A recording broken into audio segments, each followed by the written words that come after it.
mwishoni kabisa tutakuwa tunaomba kwa ajili ya mambo mbalimbali. Sasa nataka kutoa mwongozo kidogo kwa wale ambao watakuwa wanafuatilia vizuri na wako tayari kwa ajili ya maombi haya. Kwanza, kuna mtu mmoja ambaye alituma ushuhuda wake kupitia ujumbe mfupi aliouandika mahala fulani. Unaweza pia ukatuma tena ule ujumbe wako, hiyo ni sahihi kabisa. Lakini niseme kwamba mwishoni kabisa, kwa kile ambacho utahitaji tuweze kuomba kwa ajili ya labda ya familia yako, utakuwa unawataja ndani ya moyo wako majina ya wale watu ambao unatamani tuweze kuwaombea. Najua kwamba kuna changamoto wakati mwingine ya mtandao, usiwe na wasiwasi. Kipindi hiki kinarekodiwa. Kwa hiyo baada ya kumaliza kipindi hiki cha moja kwa moja, tutaweka video official ambao utaisikiliza ikiwa haina changamoto yoyote ya internet. Kwa wala usiwe na tabu kabisa. Utakapoona kuna maeneo labda unakuwa na changamoto ya internet, usiwe na wasiwasi. Mwishoni kabisa tutaweka official video ambayo utaona somo zima na maombi yataendelea, na bado utaendelea kupokea muujiza wako katika maombi ambayo yataendelea baadaye. Maana Mungu hafungwi na jambo lolote lile. Yeye ni Mungu ambaye yuko juu ya yote. Kwa hiyo bado utapata kile ambacho nakipata mubashara. Kwa hiyo hakuna shida yoyote. Tuingie kwenye maombi sasa ya kuanza sehemu ya pili ya kipindi hiki. Tuombe. Mungu wetu mtakatifu, ninakushukuru sana kwa ajili ya muda huu. Asante kwa ajili ya somo la siku hii ya leo. Asante kwa ajili ya wale watu ambao wanakwenda kupokea muujiza wao. Kila mmoja anakwenda kupokea muujiza wake. Tunapoingia katika somo hili kwa kina sasa, wakati ule tuliangalia tu kwa muhtasari, sasa hivi tunaingia kwa kina katika somo hili. Naomba ukaguse akili ya kila mmoja wetu aweze kuelewa na kupokea badiliko na kupokea kusonga mbele. Kwa jina la Yesu tumeomba na kuamini. Amen. Katika maisha, kila moja ana makusudio yake au ana sababu ya yeye kuzaliwa. Maadamu umezaliwa, haijalishi upoje, haijalishi una ulemavu wa viungo, kuna makusudi. Sasa haya makusudi ambayo Mungu amekusudia wewe uweze kuyatimiza katika maisha, ni lazima uyatimize kabla hujamaliza muda wako hapa duniani. Sasa katika kutimiza makusudi hayo, hatuwezi kutimiza makusudi ya Mungu katika staili inayofanana. Kila moja ana staili yake ambayo Mungu amekusudia. Lakini ujue ya kwamba baada ya baba yetu Adamu kuingia katika dhambi, amesababisha shetani kuingia na kuleta kama utawala katika dunia hii.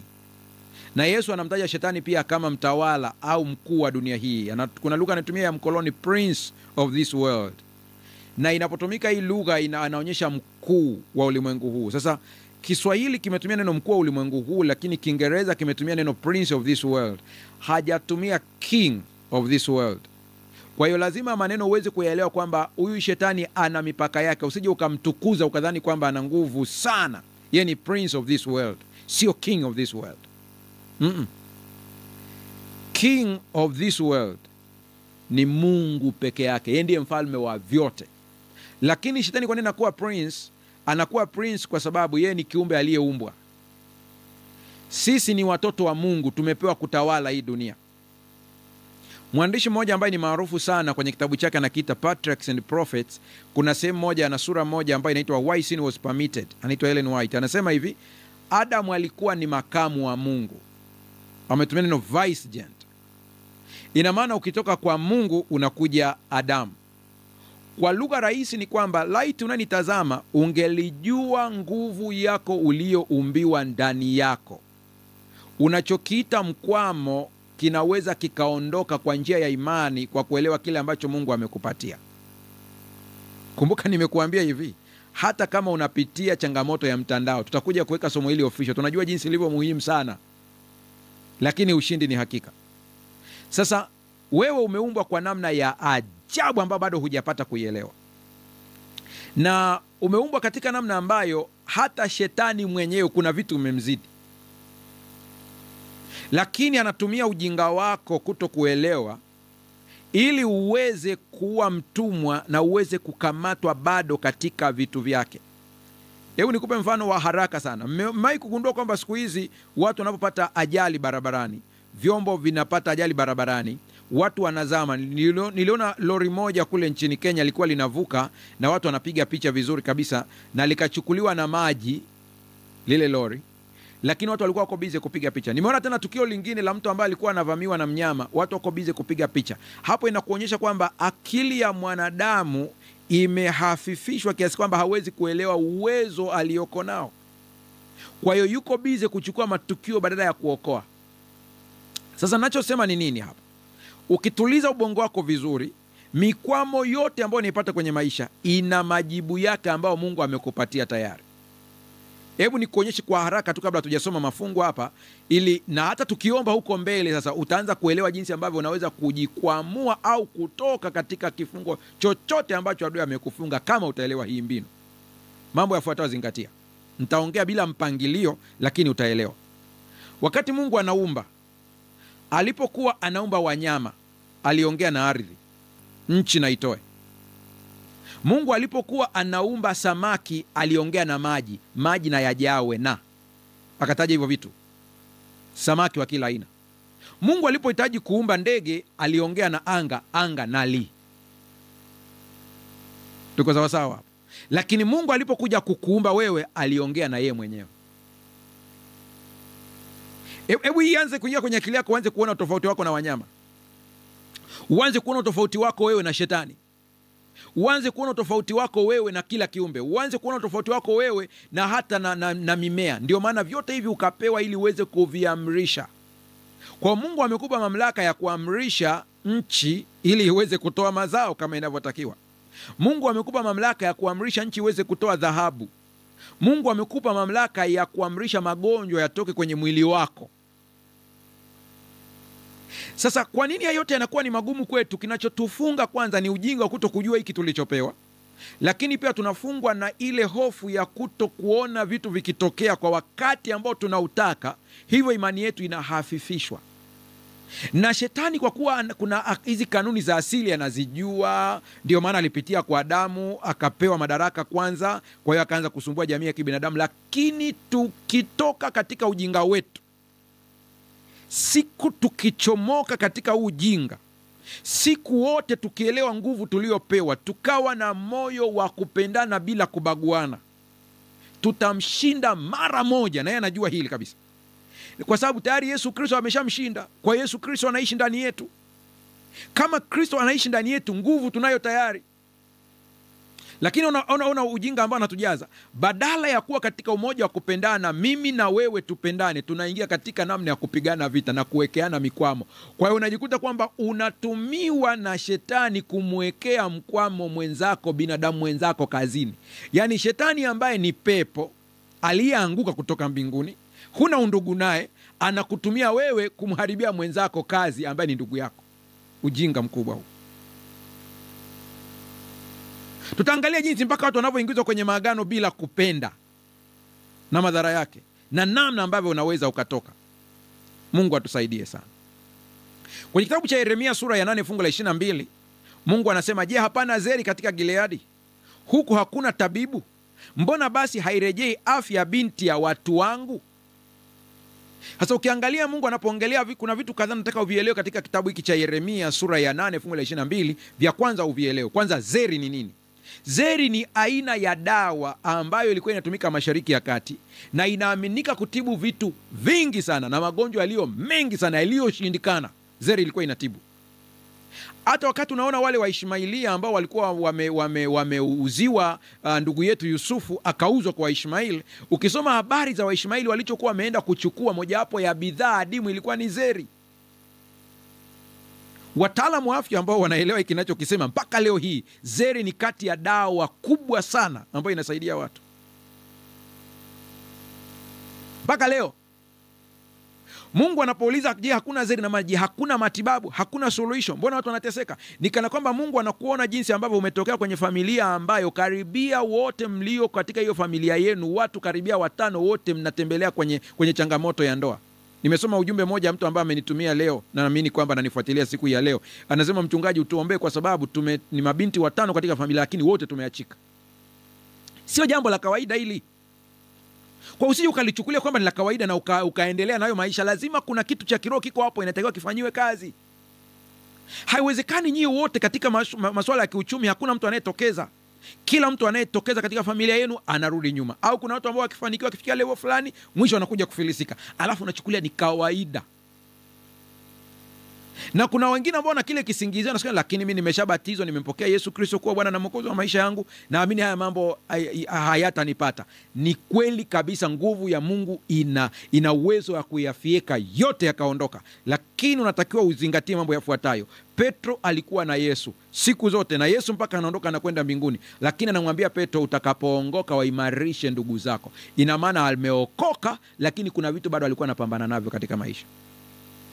Hapo hujaongea habari ya Abraham. Hapo sijakwambia habari ya Yakobo ambaye alikuwa na baraka zote za Ibrahimu, lakini bado alikuwa anapambana na dhambi ya uongo hadi siku alipobadilishwa, alipokutana na Mungu.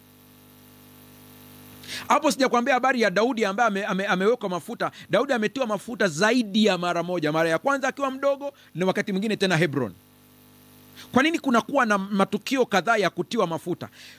Swala la utakaso ni swala endelevu. Usije ukachanganya mafaili ukashindwa kutofautisha kati ya wokovu sehemu ya kwanza na wokovu sehemu ya pili na wokovu sehemu ya tatu. Tunapoongelea wokovu tunauongelea katika duara moja, lakini wokovu una hali tatu. Hali ya kwanza, unampokea Yesu Kristo kuwa Bwana na Mwokozi wa maisha yako. Hii umevuka mautini, umeingia uzimani.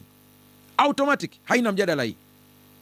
Yaani hii umeshavuka mautini, umeingia uzimani, wokovu, wewe unakwenda mbinguni kwa kitendo cha kumpokea Kristo kuwa Bwana na Mwokozi wa maisha yako. Lakini usahau kuna sehemu ya pili inaitwa utakaso, ni badiliko la tabia.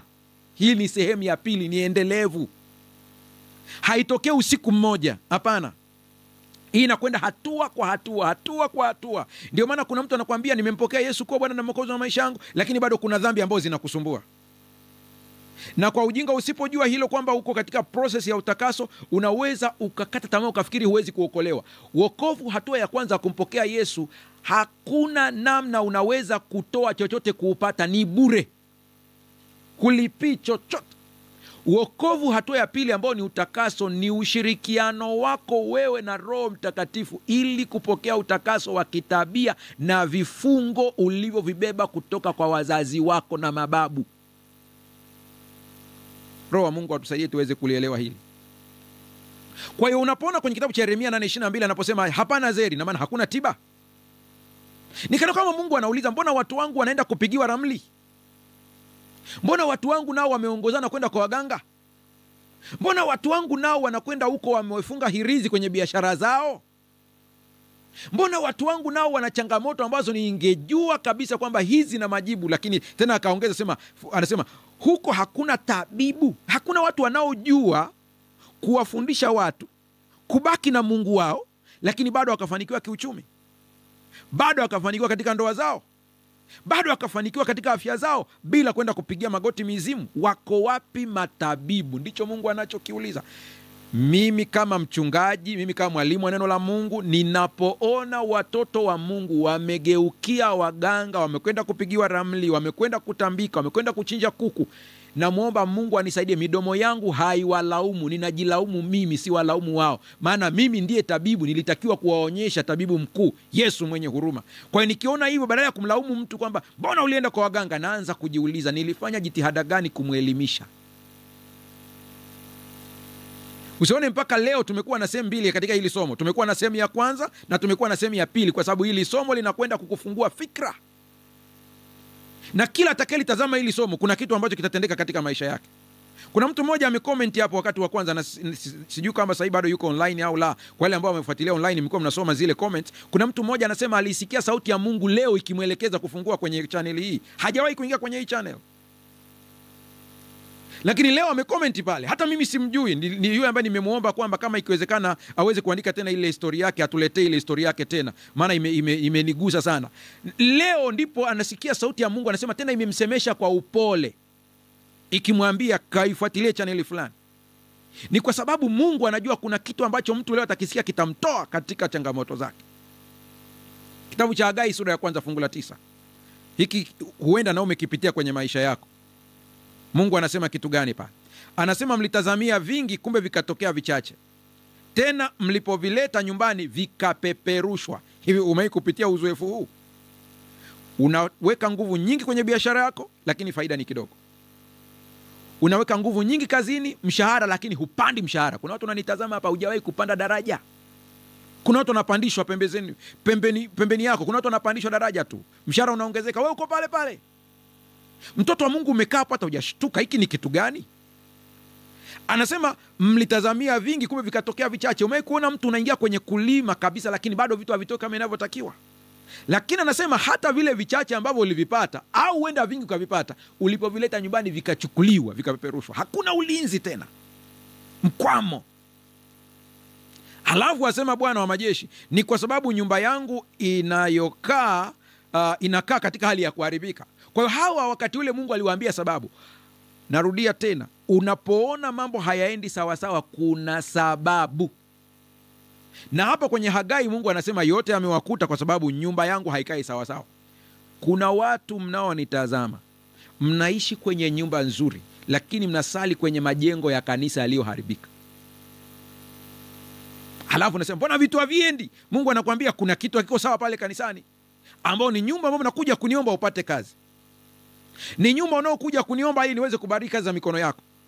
Ni nyumba unaokuja kuniomba ili uweze kufunguliwa, lakini hii nyumba mnaichukulia kama nyumba ya kawaida. Mtu mmoja leo comment wakati nimeposti, kuna video moja ambayo niliposti mtandaoni ya kuonyesha kanisa ambalo mimi nilianzia huduma nikiwa mdogo, ambalo tangu wakati huo tumebeba mawe, liko vile vile alijafanyiwa finishing.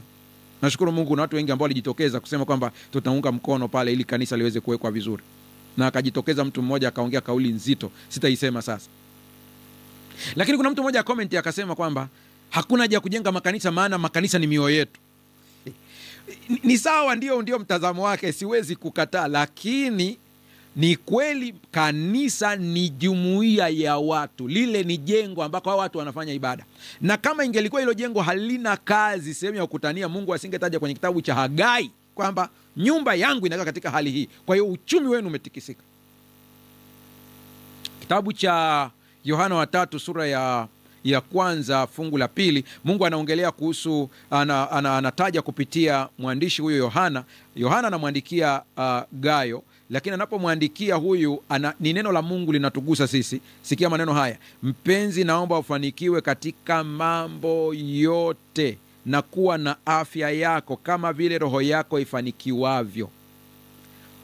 Ufanikiwe katika mambo yote. Napoongelea mafanikio hapa, sio sawa na ulimwengu unavyotamka mafanikio. Usije ukachanganya mafaili. Ulimwengu una kauli yake ya mafanikio, lakini Mungu ana maana yake ya mafanikio. Lakini anasema kwamba ninaomba ufanikiwe katika mambo yako yote, na hakuishia hapo, anasema na afya. Alafu anakuja sema kama vile roho yako ifanikiwavyo. Ukisoma hii sentence utagundua kwamba huyu jamaa alikuwa amefanikiwa kiroho.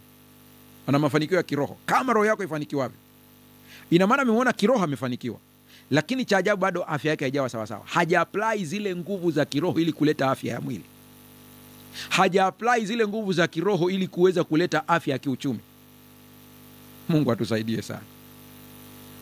Mungu atusaidie sana. Kuna watu ambao wanakuja kwa Mungu kwa vile hawawezi kusonga mbele. Ninakupongeza kama akili yako imekutuma kuja kwa Mungu na sio kwa mwanadamu. Ninakupongeza kama akili yako imekutuma kwenda kwa Mungu na sio kwa mchungaji Mbaga. Nakupongeza sana. Nakupongeza kama akili yako imekuelekeza kwenda kwa Mungu baada ya mkwamo na sio kwenda kwa waganga wa kienyeji au kupigiwa ramli. Nakupongeza sana. Maana hapo ndipo kuna majibu. Sasa sikiliza. Haijalishi chanzo ni nini, lakini ukweli ni kwamba hizi changamoto zipo. Na zinaweza kuwa na vyanzo tofauti tofauti, lakini zipo. Wakati fulani kwenye makanisa ukiongelea kwamba kuna mikwamo ambayo inasababishwa na nguvu za giza, watu wanakuona kama Mkristo fulani ambaye huna imani hivi. Na wanakuambia hiyo vitu haviwezekani kwetu. Nataka nikuulize swali. Yesu alikuwa na wanafunzi 12, lakini mmoja wapo alikuwa ni shetani. Yesu mwenyewe anasema, je, sikuwachagua ninyi 12 lakini mmoja wenu ni shetani. Kama Yesu mwenyewe katika 12 mmoja alikuwa shetani, je, kwenye makanisa yetu tuna mashetani mangapi? Tumaini letu linashikiliwa na neno la Mungu tu hapa, ya kwamba Yesu anasema kwamba nitalijenga kanisa langu, milango ya kuzimu haitalishinda. Hiyo ndio tumaini letu, ya kwamba hata kama shetani aingize mawakala wake kwenye kanisa kwa kiasi gani, lakini milango ya kuzimu haitalishinda kanisa la Mungu aliye hai. Ndio maana leo bado tunakuja na kuambia kwamba kuna jibu la uchumi wako kwa Mungu. Kuna jibu la afya yako kwa Mungu. Kuna jibu la ndoa yako kwa Mungu. Mungu ana majibu yote, ameshakupatia yako hapo tayari. Njoo kwa Bwana, kuna majibu. Sasa ikiwa Mungu ametuumba ili tuweze kufanikiwa, nani ametuletea changamoto zote hizi? Jibu ni rahisi, adui amepanda magugu. Mungu alipanda ngano, lakini adui akapanda magugu. Kwenye kitabu cha Mathayo sura ya 13 fungu la 28 anasema, akawaambia, adui ndiye aliyetenda hivi. Watumwa wakamwambia, basi wataka twende tuyakusanye? Nikawaambia ndugu zangu hivi, katika lugha ya mkoloni kwenye andiko hili hili anasema, he said unto them, an enemy hath done this. Kumbe wakati Mungu anapanda kitu kizuri kwako, huyu adui wa ufalme wa Mungu anakuja kupanda magugu. Mungu alikusudia ndoa yako iwe na amani, shetani akaleta fujo. Mungu alikusudia biashara yako iende vizuri, shetani akaleta magugu. Lakini kumbuka, nao wanasema twende tukayang'oe. Unakumbuka Yesu aliwakataza kabisa, anayeweza kung'oa magugu ni Mungu, sio wewe, na staili yake ni tofauti kabisa. Yakobo sura ya 1 fungu la 17 anasema, kila kutoa kuliko kwema, haleluya, na kila kitolewacho kilicho kamili hutoka juu, hushuka kwa Baba wa mianga. Kwake hakuna kubadilika, wala kivuli cha kugeuka au kigeugeu. Kuna vitu muhimu katika hili fungu, lakini nikupe tu kwa summary vitu vichache siku hii ya leo, vikusaidie kwenda kusoma kwa kina ili fungu uweze kulielewa. Cha kwanza kabisa, kila kutoa kuliko kwema. Unapoona kuna jema lolote limekupata, chanzo chake ni Mungu. Na kila kitolewacho kilicho kamili hutoka juu. Ukisikia kuna neno lolote nimeliongea limekubariki, sio hekima ya mchungaji Mbaga, ni Mungu ameamua kupitishia kwenye hiki kichwa, ikatokea kwenye huu mdomo, ikaja kwako. Ukiona kuna mtu amekubariki kulipia ada, ni Mungu ndiye amefanya hivyo. Mungu ndiye amefanya hivyo. Sasa kama Mungu anatuletea mema, basi shetani ndiye ambaye analeta mabaya. Shetani ni chanzo cha ubaya wa aina yoyote. Sasa sikiliza hiki tena, hii sentensi ambayo nakwenda kuisema, Roho Mtakatifu akusaidie uweze kuielewa vizuri. Shetani analeta shida, alafu tunapoomba, kuna saa tunaomba vibaya, tuna apply law vibaya, kwa hiyo hatuoni matokeo. Lakini shetani anakuja kutufundisha kumlaumu Mungu kwa kuto kujibu maombi yetu. Kwa badala ya kuona shida ilivyo na shetani kwamba amesababisha yote haya, unaanza kumlaumu Mungu. Mbona mimi hunijibu? Mbona mimi hunijibu? Tayari negative inaanza, kwa hiyo una block tena majibu. Wakati katika maombi kuna kanuni, huwezi kuengage gia namba 1 wakati unahitaji kuwa na speed barabarani. Hiyo ni lower gear. Kwa hiyo hata katika kuomba pia kuna vitu vichache ambavyo utaviangalia. Mungu atusaidie katika somo la leo ili uweze kutusaidia, lakini zingatia neno hili, kila kutoa kuliko kwema, na kila kitolewacho kilicho kamili hutoka juu, hushuka kwa Baba wa mianga. Sasa kuna kitu nitamani leo uweze ukipata kwenye hili fungu. Nimekuambia vichache, twende tuangalie katika lugha ya mkoloni, tutarudi katika lugha ya Kiswahili. Every good gift and every perfect gift is from above and cometh down from the Father of lights. Aha. Unakumbuka shetani katika mojawapo ya majina yake Lucifer ni mbeba nuru, alikuwa anabeba mianga. Ndio mojawapo ya majina yake. Sasa sikiliza, kuna neno hapa lizuri kabisa, Baba wa mianga. Mkoloni akatumia neno from the Father of lights. Sio light, ni lights, mianga.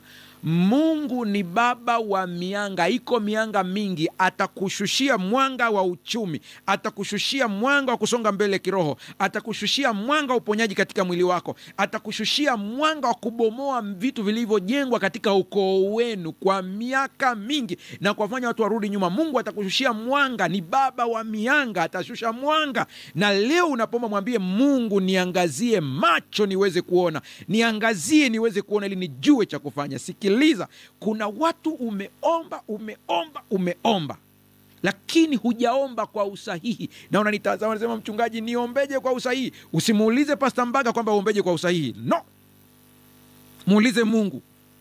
Wanafunzi walimwambia Yesu, tufundishe kuomba. Lakini kuna ombi simple ambao unahitaji leo uweze kujifunza, ambao hili ukilijua linaweza likafungua vifungo vingi na mikwamo mingi. Kabla ya kuanza kuomba dhidi ya changamoto yako ya kiuchumi, dhidi ya changamoto yako ya ndoa, dhidi ya changamoto yako ya afya, magonjwa fulani yako kwenye familia au hata yako kwenye familia, muombe Mungu akufungue macho kwanza, nuru ikuzukie. Nuru inapokuzukia utajua uombe namna gani. Unasema, lakini mchungaji, mimi sijakuelewa. Nakupa mifano ifuatayo. Kulikuweko na wakoma katika Biblia kwenye Agano Jipya. Mkoma mwingine aliguswa akapona, ukoma ukaondoka. Wakoma wengine wakaambia, nendeni mkajionyeshe kwa makuhani. Umeona ugonjwa ni ukoma, lakini staili ya kuponyeshwa ni tofauti. Kulikuwa na vipofu wengi katika Agano Jipya. Bartolomeo mwana wa Timayo akaguswa akapona, akaona. Lakini kipofu mwingine Yesu akatema mate, akakoroga, akampaka kwenye uso, akamwambia, nenda ukanawe katika birika la Siloamu. Umeona? Shida yako inaweza ikafanana na ya jirani yako katika mwonekano wa nje, lakini kiroho ni chanzo tofauti, kwa majibu yake yako tofauti, hayafanani. Nimewahi kuona watu ambao waliamini tu wakisikiliza somo wanafunguliwa, na kweli anafunguliwa, na inatokea hivyo hivyo.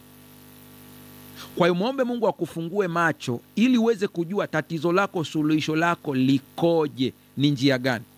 Anaweza kukufunulia kwa kukusemesha kupitia neno lake, au wakati mwingine kwa kukupeleka sehemu sahihi, ambayo ukifika pale tu unashangaa tayari majibu yanapatikana. Tayari ameshakusemesha hivyo, tayari majibu yameshapatikana tayari. Lakini zingatia hili, kila jema hutokea kwa baba wa mianga.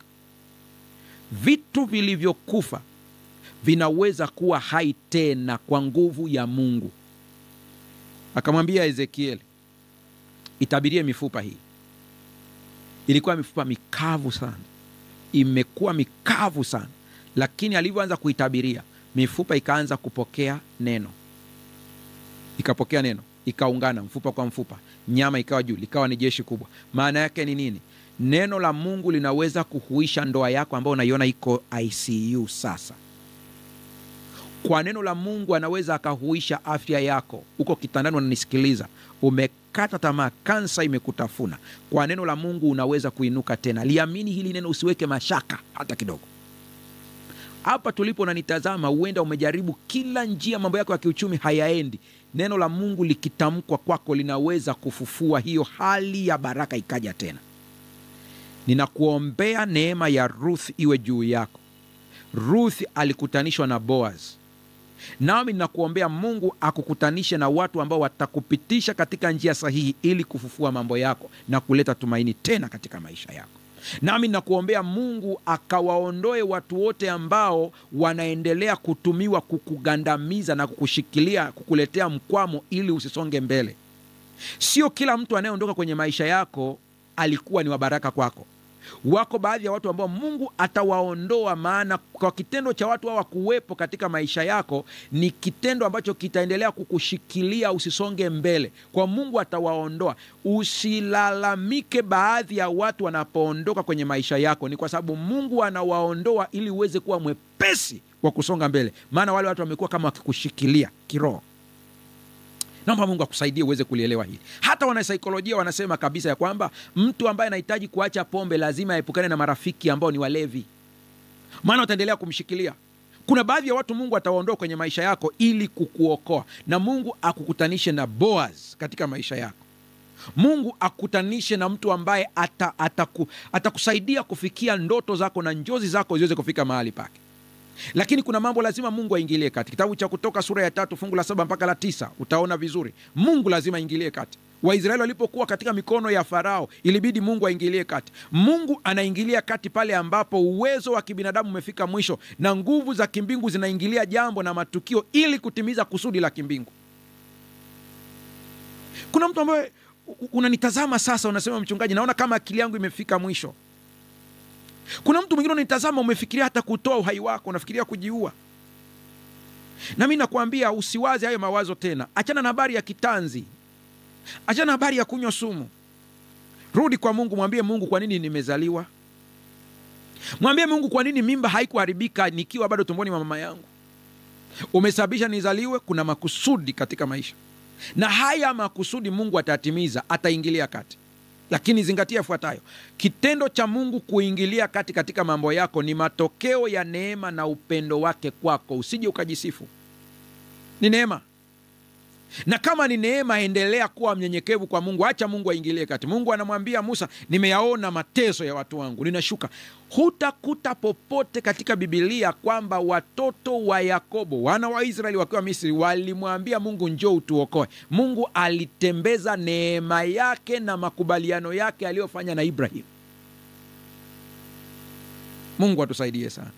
Unaweza kunitazama kusema, lakini mchungaji, mimi natoka kwenye ukoo ambao walikuwa hawamjui Mungu, wanaabudu vitu vya ajabu huko. Je, naweza kukumbukwa kwa namna gani? Unakumbukwa kwa kigezo cha Yesu Kristo aliye Adamu wa pili, ambaye kuna makubaliano ya agano kati yake Baba na Mwana kwa habari ya wewe kufunguliwa. Yesu Kristo ni Adamu wa pili, amechukua uadamu ule wote ili sisi kupitia yeye tuweze kupokea neema, makubaliano ya agano kati ya jamii ya kibinadamu na Mungu. Tunahitaji mbingu kuingilia kati pale ambapo uwezo wa kibinadamu umefika mwisho. Bila Mungu kuingilia kati, kuna mambo yako hayatafika. Bila Mungu kuingilia kati, kuna mtoto wako anaharibika kabisa. Bila Mungu kuingilia kati, utaendelea kuwa katika mkwamo. Moja ya sababu kubwa ambazo zinasababisha watu waendelee kuingia katika ukwamo ni ujinga wetu, kuto kujua mambo, kuto kujua neema, kuto kujua kanuni za kiroho, kuto kujua kanuni za asili. Kuna baadhi ya watu mambo yako hayataenda mpaka kuna watu inabidi waombe msamaha, mmalizane, maana kuna namna uliwaumiza. Kwa hiyo bado kauli zao zinaendelea kukushikilia na kukuletea mkwamo. Lazima ujue hili. Kwa hiyo kuna wakati mwingine Roho Mtakatifu atakufunulia kwamba nenda ukamalizane na mama yako, nenda ukamalizane na baba yako, nenda ukamalizane na ndugu yako. Kuna watu wengine inabidi uende ukamalize haya mambo kwa njia ya kuomba msamaha, ndipo uweze kujikwamua na huo mnyororo wa mkwamo katika maisha.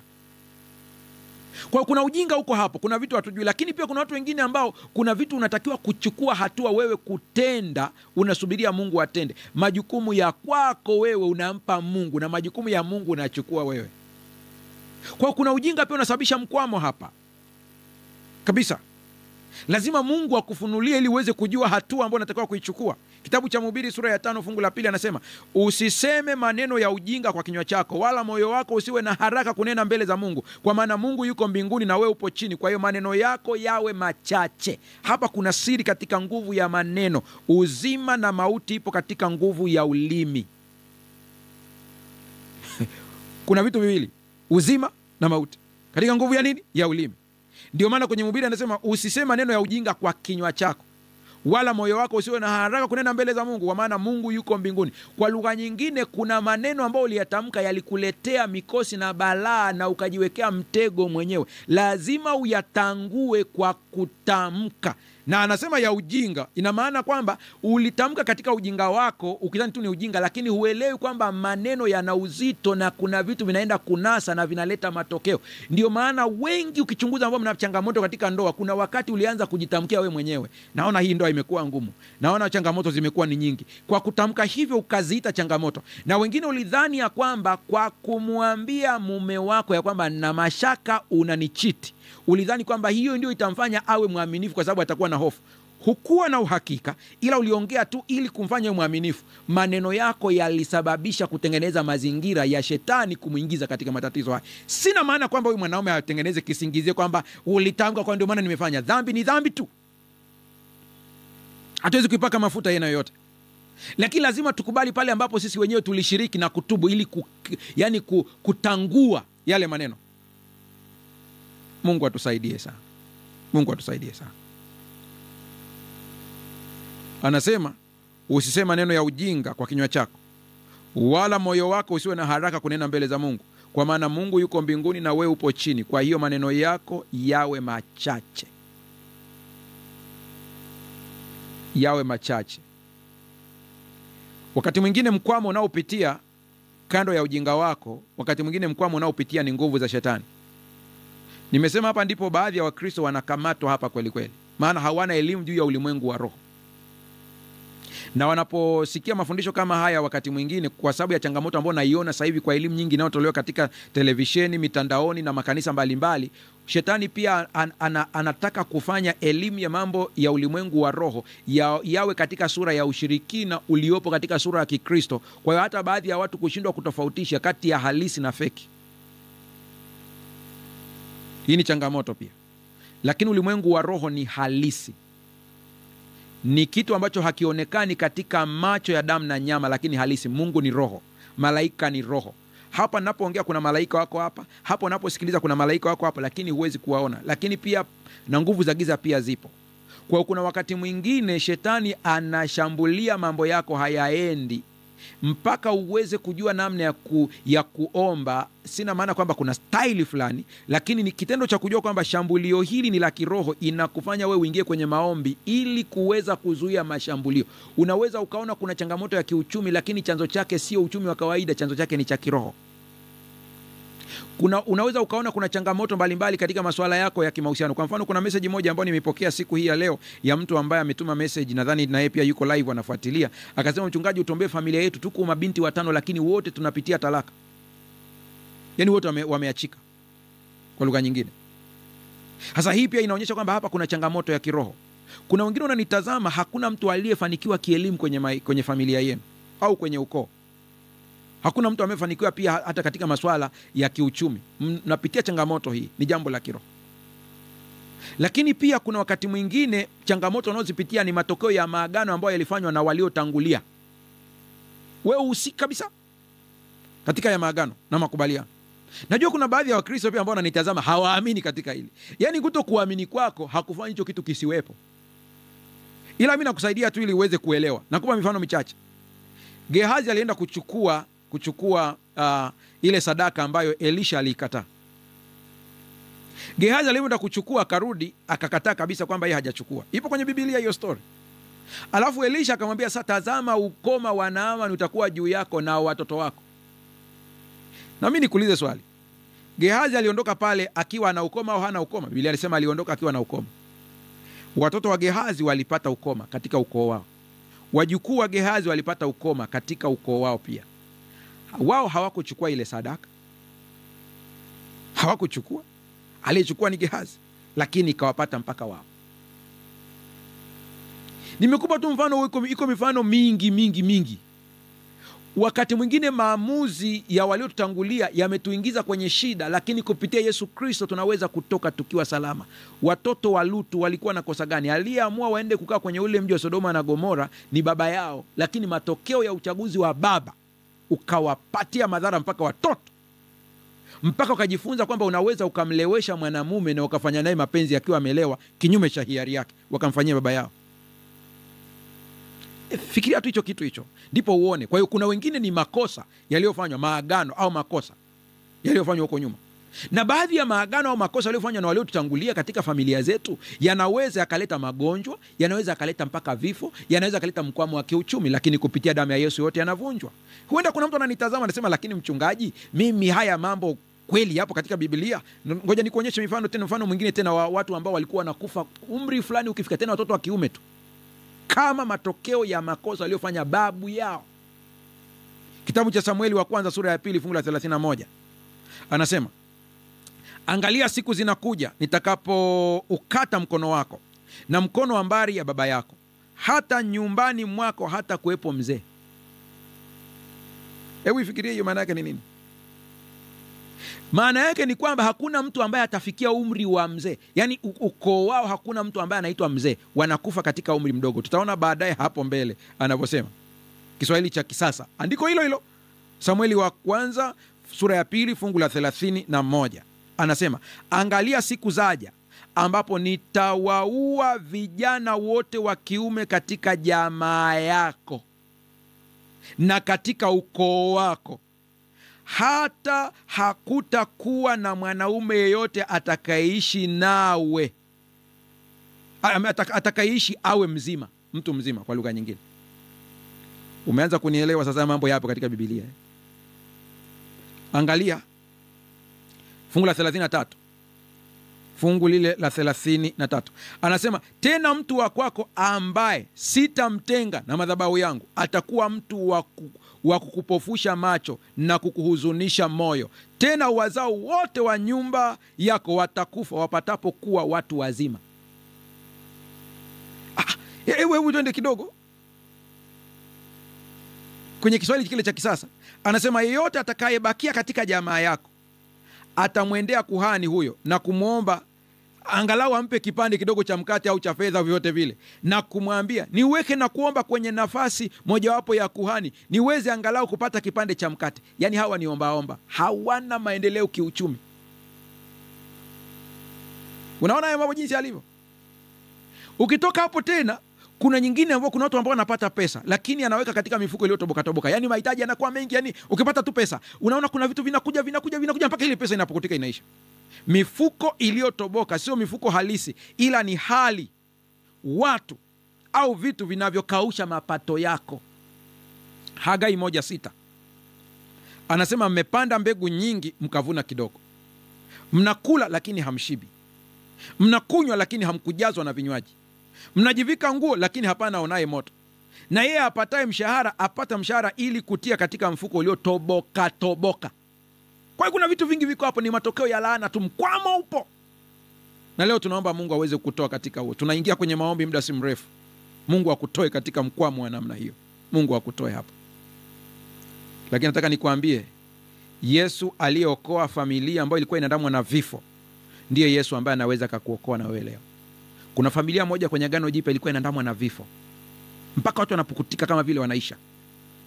Yesu alivyoiona ile ikabidi aingilie kati haraka sana. Na mimi nakuombea leo Yesu aingilie kati katika changamoto unayoipitia, mkwamo wote, uwe ni wa kiuchumi, uwe ni wa kiroho, uwe ni mkwamo wa masuala ya kiafya, Yesu aweze kuingilia kati. Kwenye kitabu cha Luka sura ya 7 fungu la 11 utaiona hii familia pale. Anasema baadaye kidogo Yesu alikwenda katika mji mmoja uitwao Naini, na wafuasi wake na kundi kubwa la watu waliandamana naye. Basi alipokuwa anakaribia lango la mji, walitokea watu wamebeba maiti ya mwanamume mmoja. Zingatia, mwanamume mmoja.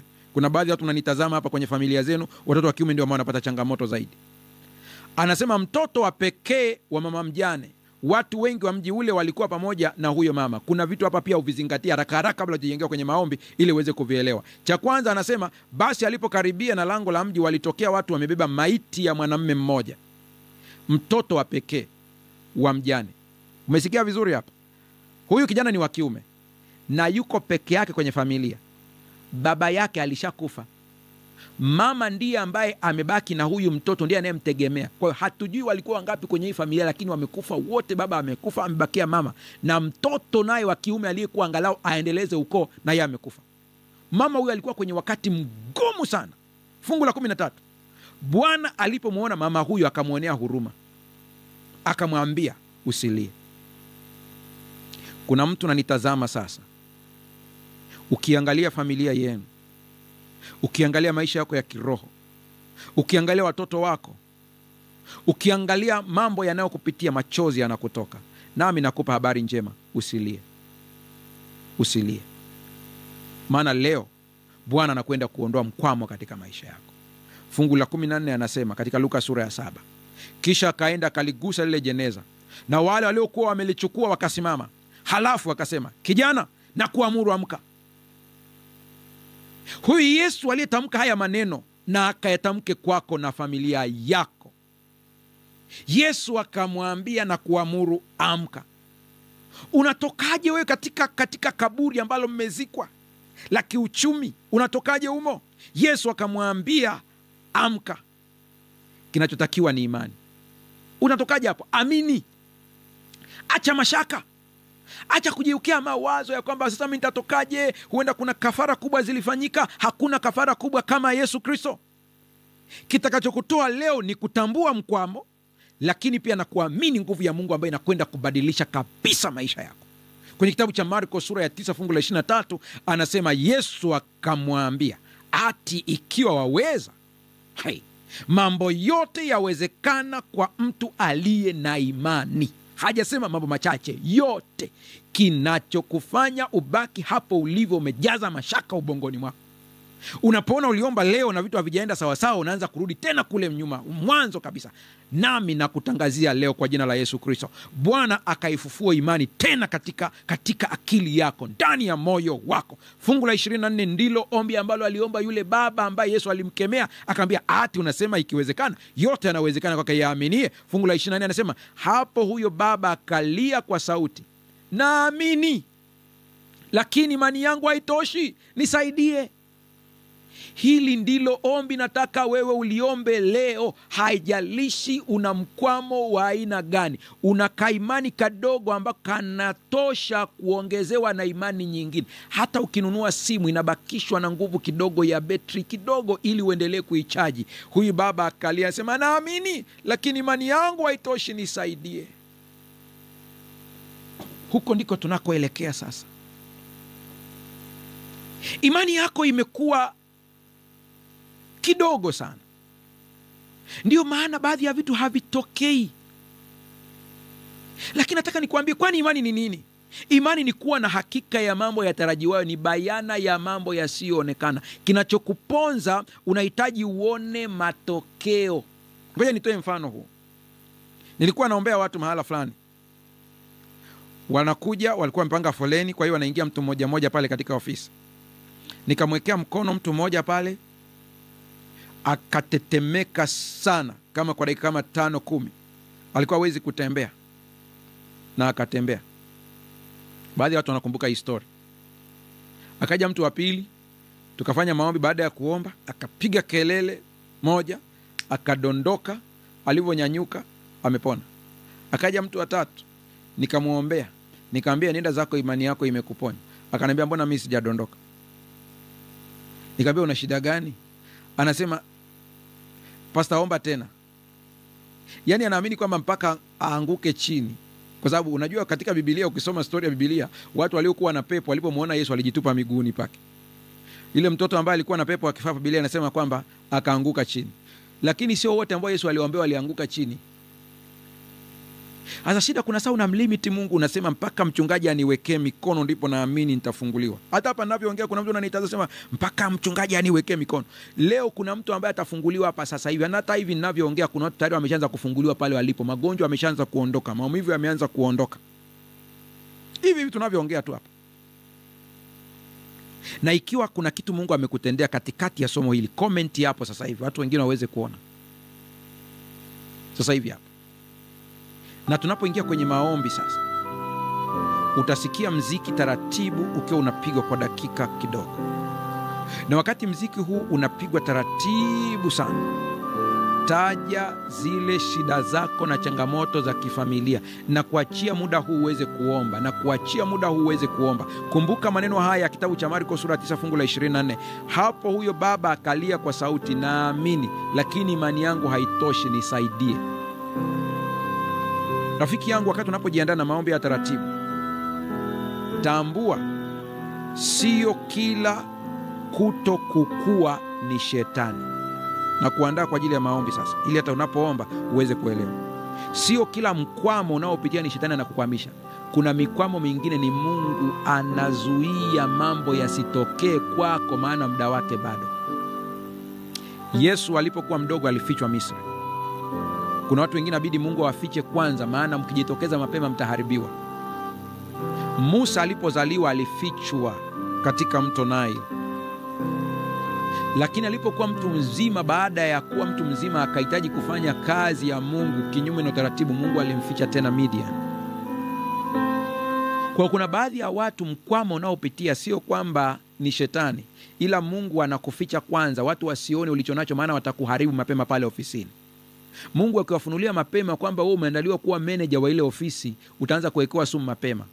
Kwa kila unapojaribu kutokeza ili angalau ufanye presentation watu wakuone, Mungu anazuia, maana sema muda wake bado. Kwa unapoingia kuomba, muombe Mungu akufungulie macho ya kiroho uweze kuona mkwamo sababu yake ni nini. Wakati mwingine Mungu anakuficha hadi utimilifu wa wakati. Nimekuambia Musa alifichwa mara 2, akiwa mdogo, akafichwa akiwa mtu mzima. Yesu alifichwa pia. Kumbuka maneno haya. Watu walikuwa wanafichwa kila moja kwa wakati wake.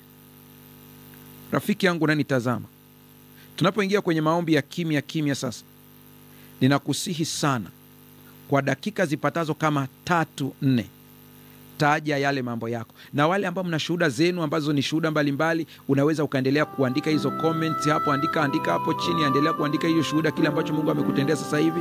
Na muziki huu wa taratibu unapopigwa, taja shida yako mbele za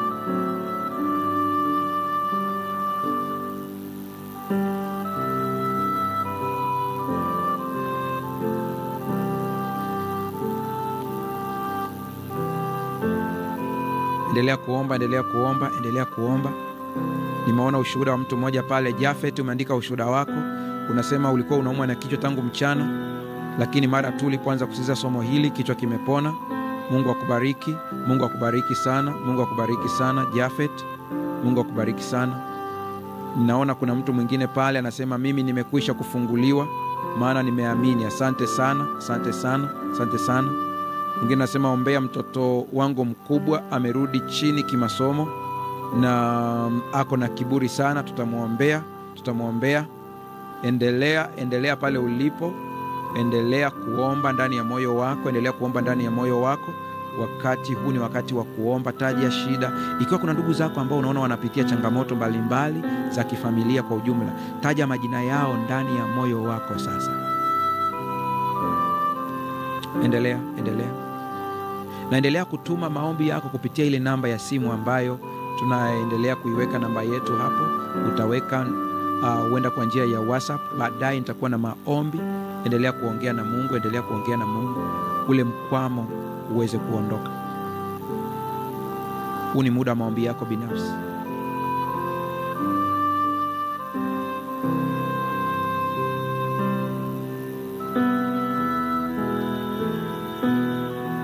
Endelea kuomba. Alero na kuona unasema kuna kitu unakisikia mwilini sasa hivi. Nguvu ya Mungu inaingia ndani yako na Mungu anaendelea kutendea muujiza. Alero, hapa ulipo sasa hivi utatuambia ushuhuda wa kile ambacho Mungu amekutendea.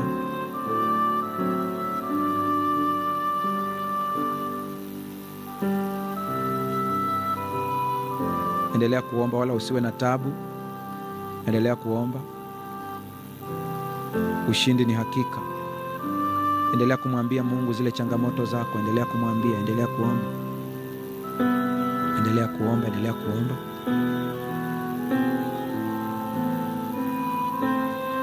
Mmoja ambaye anaitwa Morfin Nyaboke anasema Pastor, shida yangu nafuatilia vizuri, naona nimeanza kufunguliwa, lakini niko na shida kuwatch social media, niombee sana nami nisiende huko. Hilo pia Mungu atakusaidia. Huo ni urahibu na Mungu atakutoa katika huo. Mungu atakutoa katika huo. Najua kuna watu mnaendelea kufuatilia. Endelea kuomba wala usitishwe na mtandao. Endelea kuomba, endelea kuomba, endelea kuomba, endelea kuomba. Nami naenda kuomba sasa kwa ajili yako popote ulipo. Tunaenda kuomba sasa. Tunaenda kuomba sasa. Tunaenda kuomba sasa. Tuombe. Baba, katika jina la Yesu ninakushukuru kwa ajili ya mtazamaji ambaye tangu mwanzo tumekuwa naye katika kipindi hiki. Kuna mkwamo katika uchumi. Kuna mkwamo wa kiroho. Kuna mkwamo, kila akijaribu kusonga mbele kiroho anakuta kuna kukwama. Hata mwingine ameacha kwenda kanisani. Mwingine hata kusoma neno siku hizi hasomi. Mwingine hata ile roho ya maombi imepotea. Hata ile roho ya kufunga mara kwa mara imepotea. Kwa jina la Yesu Kristo, huo mkwamo ukasambaratike, maana Yesu ana nguvu kuliko vyote. Baba, ninakusihi ukapate kuirudisha tena ile nguvu ya maombi kwa mtoto wako. Naomba ukarudishe tena ile nguvu ya kusoma neno kwa mtoto wako. Naomba ukarudishe tena ile nguvu ya kwenda katika ibada kwa mtoto wako, kwa jina la Yesu Kristo. Ninaomba kwa ajili yake. Jambo la kwanza, lazima watoto wako waweze kufunguliwa kiroho. Kufunguliwa kiroho ndio muhimu kuliko vitu vyote. Kila ambaye roho yake imefungwa na nguvu za giza ili asipende mambo ya kimungu, anapoanza kusoma Biblia anaanza kusikia usingizi na kupiga miayo. Lakini akiangalia television anaweza kaangalia muda mrefu na michezo, lakini neno la Mungu hawezi. Ninamtangazia kufunguliwa kwake sasa. Baba, ninaomba kufunguliwa kwa afya za watoto wako, kama vile mtumishi wako Yohana alivyoandika kwamba naomba uweze kufanikiwa katika mambo yote na afya yako kama vile roho yako ifanikiwavyo. Kuna mtu anatazama kipindi hiki ni mgonjwa, naomba nguvu yako ya uponyaji ikapate kumpitia sasa. Asante Yesu, maana watoto wako wanapokea kufunguliwa, uvimbe unaondoka, kichwa kinapona. Asante, maana yule mwenye changamoto ya pingili za mgongo anatengenezwa upya kwa jina la Yesu Kristo. Nguvu yako ikashuke kwa mtoto wako sasa. Ninamleta katika mikono yako, mfalme wa amani, ukampatie kufunguliwa kwake. Tazama wale ambao wana changamoto katika ukoo, magonjwa katika familia, changamoto za ndoa, changamoto za kimahusiano, changamoto kazini, changamoto za masomo, wote na waleta katika mkono wako wa neema. Tazama kuna wale ambao Baba vifo vimewaandama, familia inapukutika kana kwamba inaisha sasa. Wewe uliyetamka kufufuka kwa yule kijana, ukasitishe tena vifo kabla ya wakati katika familia hiyo kwa jina la Yesu Kristo.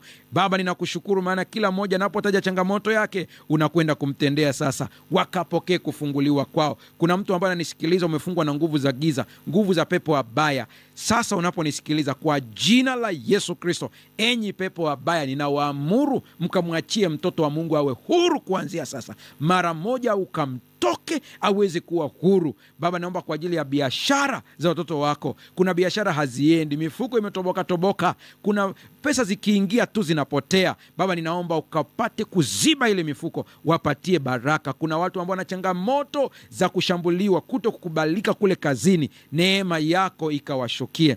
Naomba wengine ukawakutanishe na watu sahihi kwa jina la Yesu Kristo. Naomba kwa ajili ya uchumba wa binti yule, uchumba wa kijana yule, Baba, kwa ajili ya ndoa ya mtoto wako yule, mpatie kufunguliwa kwake kwa jina la Yesu Kristo. Tumeomba na kuamini, amen.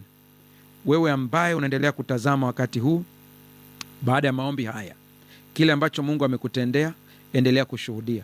Unaweza kwa comment chini ya video hii kusema kile ambacho Mungu amekutendea. Endelea kufuatilia vipindi kupitia televisheni hii.